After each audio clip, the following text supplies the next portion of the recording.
저는 네.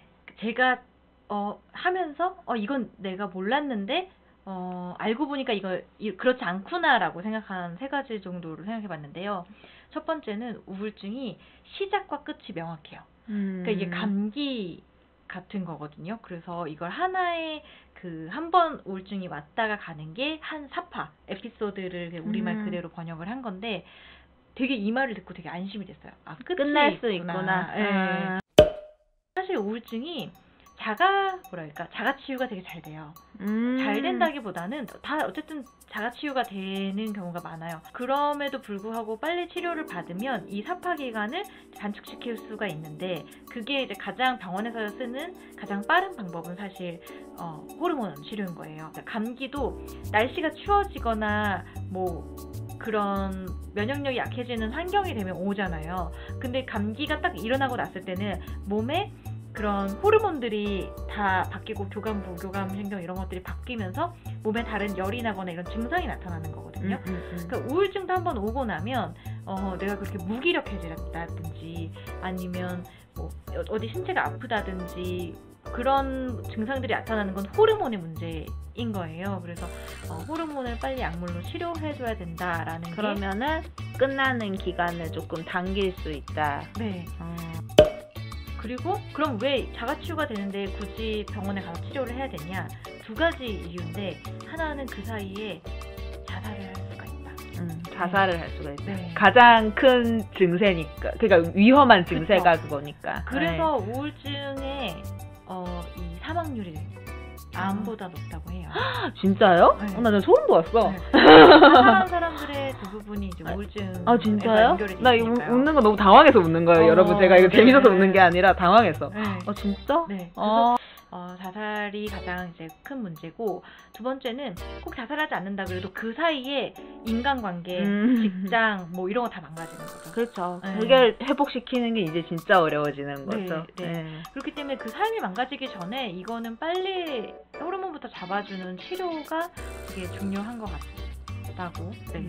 그걸 이제 첫 번째로 알게 됐고요. 본인은 시작과 끝을 알 수 있을 것도 같은데 오히려 주변 사람들이 끝을 믿지 않을 수도 있는 것 같아요. 끊임없이 그 사람에게 넌 우울증이잖아 라는 프레임을 씌우는 식으로 말이에요. 낙인이 되어버린 거죠. 약간. 그래서 사실 저는 이걸 본인한테도 말해주고 싶지만 가족들이나 주변 사람들한테도 되게 말해주고 싶은 이야기인 거예요. 그렇죠. 당신은 우울증을 겪지 않았지만 옆에 있는 우울증을 갖고 있는 사람은 이런 이유에서 온 거고 시작과 끝이 있다. 그리고 그걸 편견으로 바라보지 말자라는 것이 또 프로젝트 이유였고요. 한 가지만 더 말씀을 드리면 아까 그 무기력도 중상인 것 같아요. 아까 올라가면 있었죠. 저도 네네. 봤어요. 네. 하시는데 확실히 이제 의지도 우울증의 영역인 거예요. 그러니까 의지가 알 것 같아. 의지가 없어지는 게 우울증의 증상인 거예요. 근데 이거를 막 의지를 해서 내가 의지로 나아야겠다라든지 그러면서 자기를 자책을 하잖아요. 네. 나 왜 이렇게 게으르지? 네. 그쵸.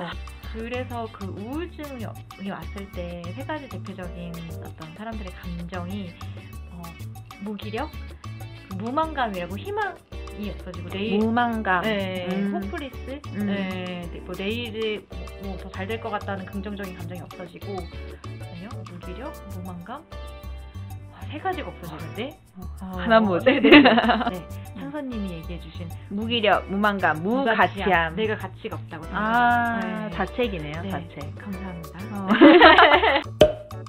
특히나 많이 하시는 생각 중 하나가 우울이 기질이라고 생각하는 거예요. 그러니까 나는 원래 어렸을 때부터 좀 우울했어 라든지 나는 우울을 잘 타는 사람이야 라든지 근데 우울증은 기질이 아니고 병, 그러니까 증상, 상태 값이기 때문에 그 상태가 온오프가 된다. 이거 저 약간 비슷한 얘기 전에 제가 최근에 정혜신 박사님 책을 조금 봤어요. 많이는 못 봤습니다. 당신이 옳다를 보고 있었는데 거기에서도 그냥 우울증은 항상 있는 거다라고 말씀을 하시더라고요. 그냥 항상 갖고 있는 거다. 근데 약간 그게 이제 온오프라는 개념을 적용을 시켜보면은 약간 조금 맞는 말인 것 같아요. 물어보시네요. 근데 그냥 구에서 하는 기관이나 이런 데서 나이 연령 상관없이 상담하거든요. 해주는 곳이 있어요. 그래서 미리 신청을 하고 가실 수가 있는데 약간 대기가 많거나 아무래도 좀 이렇게 긴 횟수로 이제 좀 집중 케어하는 거는 조금 더 뭐 병원이나 상담센터가 좀 더 좋긴 해요. 이렇게 말하는 게 좀 위험할 수도 있겠다. 근데 이제 정신건강센터에는 좀 내가 급박하고 근데 비용이나 이런 게 부담이 된다 하면은 갈 수 있을 것 같고, 지금 비용 문제 때문에 이런 지역에 있는 정신건강센터 가는 거잖아요. 근데 정신과가 원래는 30% 본인 부담, 보험이 70% 부담이었는데 2018년 7월에 개선이 돼서 보험이 90% 부담을 해줘요. 건강보험에서. 정신과 치료를 받으러 가면 이제 거기에서는 그렇게 비용 분담이 되는 거네요. 네네네. 1시간 정도 상담 받아도 10,000원대 정도가 나오거든요. 그러니까 상담료만 딱 보면. 근데 그 나머지 약 조제 받는 거나 이런 걸 다 해도 감기 걸려서 병원에 갔을 때랑 비슷한 수준이라고 보시면 돼요. 근데 이게 정신과 치료랑 심리 상담 치료는 또 다른 거죠. 네, 맞아요. 네, 이건 심리 상담 부분은 조금 가격 비용이 있는 걸로 저는 기억을 하는데. 네, 이제 심리 상담 센터는 심리학을 전공하신 선생님들이에요. 그래서 이제 물론 다 어떤 자격증이나 이런 것들이 있고, 근데 이쪽은 보험이 안 돼서 비용은 회당 비싸요.